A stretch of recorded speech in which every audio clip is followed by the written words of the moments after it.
வணக்கம். நான் உங்கள் ஆத்மசாய் சுவாமிகள் பேசுகிறேன். இன்று திருப்பதி கொடை வரும் நிகழ்வை நான் போட்டுக் கொண்டிருக்கிறேன்.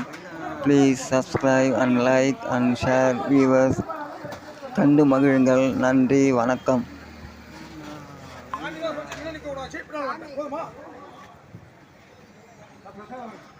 எல்லாரும் பிரசாதம் வாங்கி